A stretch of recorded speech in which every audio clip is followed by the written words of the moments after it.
I'm Bishop Ian Paton from St Andrews, Dunkeld and Dunblane in Scotland.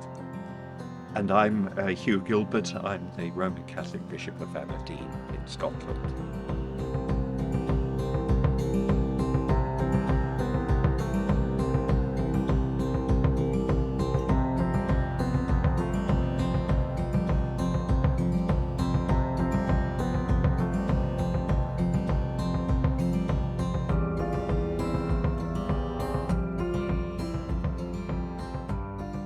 Well, I think for me, one of the highlights has been meeting bishops whose churches are persecuted churches in places like Pakistan, Sudan, Myanmar, and the Middle East, in very difficult situations, and where martyrdom is a reality. So that has made me think how important it is to think about what is our witness in our place, and how important that is to have a witness that is together in many ways.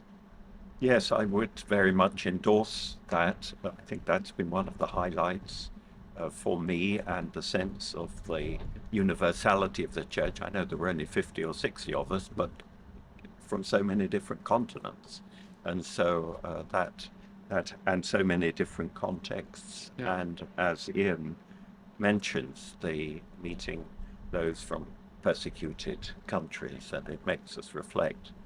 Indeed, what are we doing? What can we do in our context? We're trying, in a time of, this is a time of breaking so much in society and between nations, between continents, that at least we feel we're going in the opposite direction. We're trying to sew up what has been torn and come together.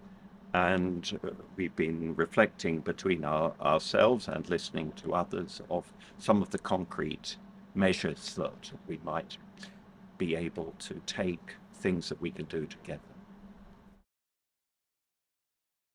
So there are issues where we could witness together to our society, like the issue of climate change, the issue of refugees.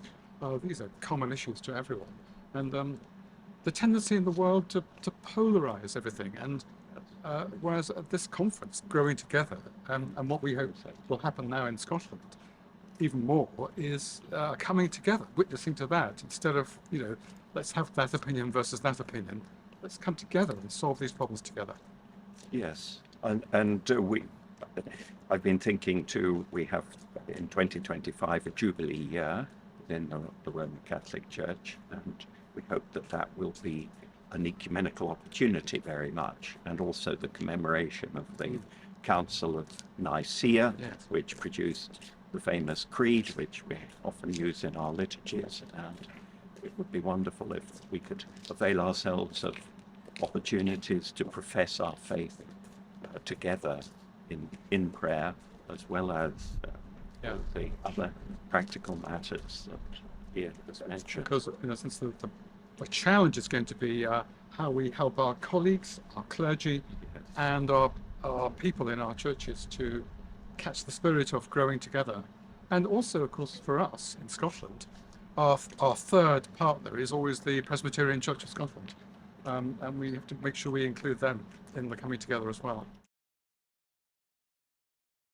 These kind of symbolic moments, almost sacramental moments, really, like our commissioning by the Holy Father and the Archbishop of Canterbury.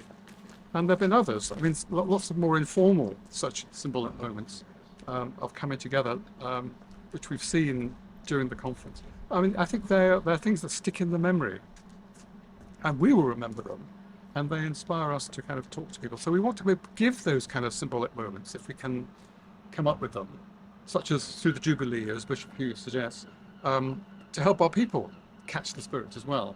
There are symbolic moments which there certainly are. Yes, I was very touched. We had this candlelit procession around Canterbury Cathedral one evening, and it meant going upstairs